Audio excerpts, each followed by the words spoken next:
Salut à tous, je suis très contente de vous retrouver aujourd'hui dans une nouvelle vidéo. Vous l'aurez vu dans le titre, il s'agit du book haul du mois de juin. Et comme j'essaye de le faire assez fréquemment, je le fais avant la fin du mois, comme ça, psychologiquement, pas envie de le refilmer, donc je rachète pas de livres. C'est un peu con, je sais, mais c'est pas grave. J'ai pas fait de vidéo, enfin vous avez pas eu de vidéo la semaine dernière, vous en aurez qu'une cette semaine parce que je lis à la vitesse d'un petit escargot pour ce mois de juin, à la différence du mois de mai où j'ai carburé, où j'étais trop fière de moi. Et j'ai pas trop pris le temps de faire d'autres vidéos qui sortent un petit peu de ce que je fais d'habitude. Euh, voilà. Mais normalement, au mois de juillet, ça sera mieux. J'essaierai de reprendre un peu un bon rythme. Mais bref, il y a plein de choses qui ont fait que j'ai pas trop pris le temps de filmer. C'est pas très grave puisque j'ai quand même bien carburé au mois de juin. Je suis super fière de moi, j'avais programmé plein de vidéos et tout pendant tout le début du mois de juin et j'avoue j'étais assez contente de ça. Voilà, c'est ma petite fierté personnelle. Aujourd'hui, je vous retrouve pour vous présenter un petit peu les livres que j'ai acquis durant ce mois, sachant que il y en a un, c'est un cadeau, et que le reste, je les ai achetés avec des sous ou des cartes cadeaux qu'on m'a offert pour mon anniversaire. Je m'étais dit que si j'avais des sous, ce serait que pour aller dans les bouquins, comme ça, moi, je n'en achetais pas de ma poche. Au final, il y en a deux que j'ai quand même achetés, on va dire, que j'ai pris dans mes sous personnels, pour ceux que j'ai achetés en occasion. Voilà. Mais sinon, le reste, c'est que des cadeaux d'anniversaire, entre guillemets. Donc, bref, on s'en fout, c'est pas très important. On va commencer tout de suite avec le premier et pas des moindres. Il s'agit du tome 2 de Nevernight de Jay Christophe, publié chez De Saxus, donc c'est le tome 2, Les Grands Jeux, que je suis actuellement en train de lire. Voilà, mon frère lui s'est jeté dessus dès qu'on l'a eu et il l'a déjà lu, du coup il fait que de me tanner pour que je le finisse vite pour qu'on puisse en parler parce qu'il fait non mais j'ai besoin d'en parler, faudra pas te plaindre si jamais je te spoil. Voilà, c'est sa petite rengaine tous les jours. Bah,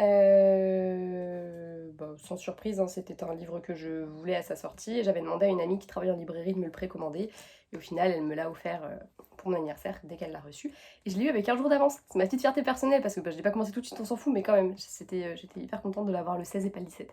Voilà, c'est tout, c'était encore une fois.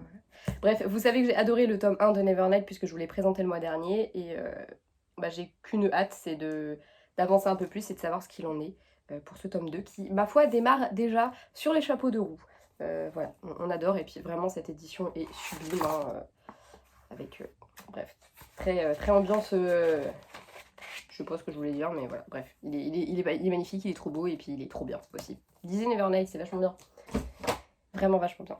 Ensuite, à Easy Cash, je me suis trouvé deux bouquins. Déjà, le tome 4 de Covenant, Apollyon, de Jennifer L. Armentrout, publié chez J'ai lu. C'est celui qui me manquait pour avancer dans la saga. Il me manquait lui et du coup bah, le tout dernier. Mais bah, quand j'ai vu qu'il était en plutôt parfait état, il y a juste ici. Mais je me demande si c'est pas moi qui l'ai déchiré quand je l'ai trimballé dans mon sac. Je pense que c'est ça. On va dire que c'est ça. On s'en fout. Je l'ai payé 8,99 au lieu de 13,90. Ça va. Et puis bah, du coup ça va me permettre de l'attaquer. Je pense que je vais le lire assez rapidement. Peut-être pas tout de suite après Nevernight, mais en tout cas il devrait pas tarder à suivre parce que j'aimerais bien clôturer cette saga assez vite et que bah, du coup ce sera l'avant-dernier tome. D'ailleurs pour ceux qui ont lu la saga, est-ce qu'il faut à tout prix lire le tome 3,5 là ou je sais pas quoi là, qui du coup se situerait entre le tome 3 et celui-là. Oui, bien joué Captain Obvious. Je sais pas si... Je dois l'avoir en e-book mais je sais pas trop si j'ai envie de le lire ou pas. Mais du coup si vraiment vous pensez qu'il faut le lire, n'hésitez pas à me le dire. Voilà. Je me suis également pris Les lieux sombres de Gillian Flynn, publié chez le livre de poche. Gillian Flynn, j'ai son roman Les Apparences, qui doit être planqué, je sais pas où derrière là. Ouais, bref, il doit être planqué derrière. Je n'ai toujours pas lu, hein, évidemment. Les Apparences qui a été adapté sous le nom de Gone Girl au cinéma. C'était plutôt sympa d'ailleurs, j'ai beaucoup aimé ce film. Qu'est-ce que je voulais dire?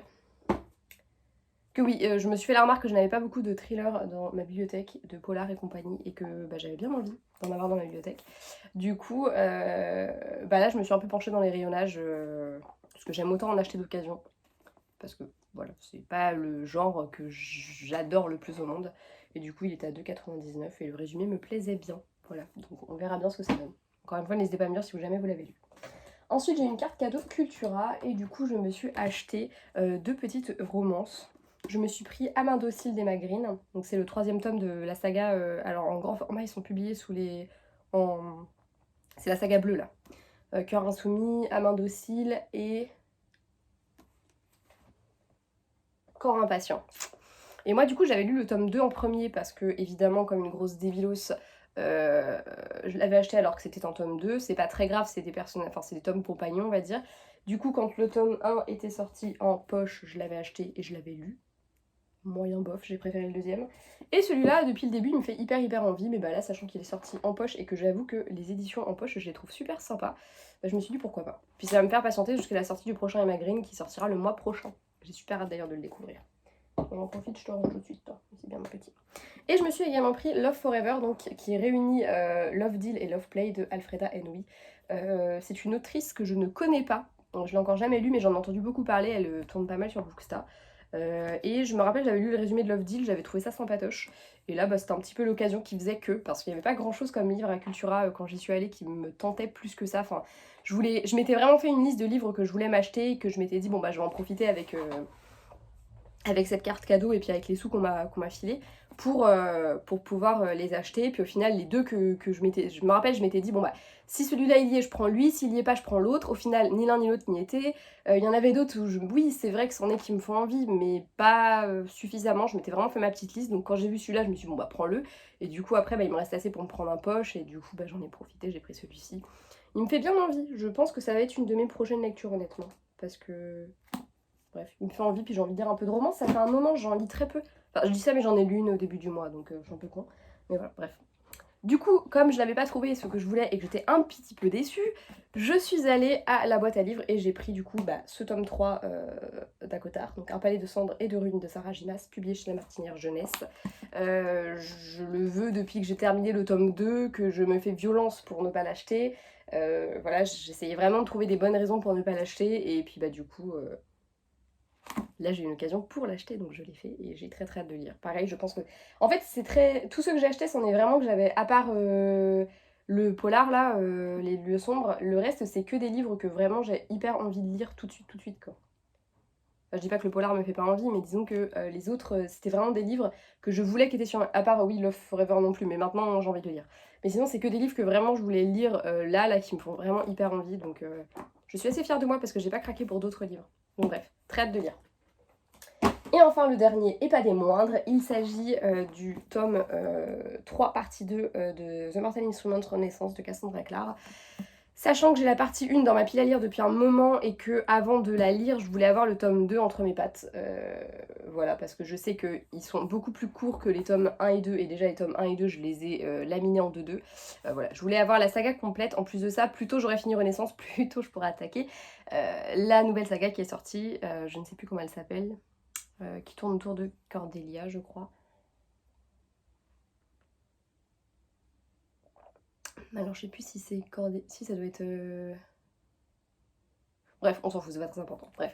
Toujours est-il que j'adore cette saga et que j'ai super hâte de terminer cette partie-là de la saga parce que j'adore Emma et Julian, je les trouve trop mignons et hyper intéressants. Du coup, très hâte, très hâte. Et je viens de me spoiler, voilà, grosse débile, putain je me fatigue toute seule. Mais je crois que j'avais déjà lu le résumé parce que je suis un peu con des fois, donc voilà. Du coup c'est tout pour ce book haul, j'en suis assez contente, notamment parce que c'était vraiment des bouquins. Je m'étais vraiment fait une liste de ceux que je voulais acheter et j'ai pas débordé de cette liste, sachant que j'en avais mis d'autres au cas où. Et que finalement je suis restée vraiment sur ma liste, il n'y a que celui d'Alfreda Henry qui n'était pas prévu. Puis les deux d'occasion évidemment ils n'étaient pas prévus non plus, mais voilà ça reste de l'occasion donc... On va dire que quand c'est comme ça, je m'autorise à sortir des sentiers battus. Bref, j'espère que cette vidéo vous aura plu. Je suis un peu en mode chill avec mon petit café à la main là. En même temps, c'est le matin, je viens de me réveiller, donc laissez-moi le temps, s'il vous plaît. Encore une fois, j'espère que cette vidéo vous aura plu. N'hésitez pas à me dire si certains de ces livres sont dans votre pile à lire, dans votre wishlist, ou si vous les avez lus même, et si vous les avez appréciés. Et si vous lisez tout ce qui est thriller, polar et compagnie, n'hésitez pas à me donner des titres sympatoches qui pourraient éventuellement me plaire. Moi j'aime bien les trucs un peu psychologiques. Voilà. Voilà, tout simplement. Et là j'ai commencé ça, de Stephen King, parce qu'avec mon frère, on s'est refait... Enfin, on s'est refait le premier, parce que le deuxième on l'avait jamais vu. On s'est fait comme ça est sorti sur Netflix, la version là, de 2018-2017, je sais plus quand est-ce qu'il est sorti. Du coup on s'est refait les deux là et ça m'a mis dans l'ambiance et j'ai vraiment envie de découvrir le bouquin, de savoir vraiment ce qui se passe dans le livre. Du coup j'ai commencé ça. Donc j'aime bien aussi l'horreur comme ça j'aime bien. Mais en l'occurrence ça j'en ai, ça me fait... Enfin de l'horreur j'en ai, donc je cherche plus des thrillers psycho. Donc n'hésitez pas à me donner des titres un peu sympas. Là il y en a un qui est sorti, j'ai plus le titre en tête, qui se passe dans un hôtel coincé dans la neige, machin, truc bidule. Et non, ce n'est pas Shining, c'est vraiment un thriller. Il y a un meurtre, etc. Et il m'intéresse bien. Je crois qu'il est sorti chez Livre de Poche. Bref, tout ça pour dire que si vous avez des thrillers ou des polars dans votre pile à lire ou dans votre bibliothèque qui sont susceptibles de m'intéresser, n'hésitez pas à me donner les titres. Je vous fais des gros bisous et je vous dis à bientôt. Salut!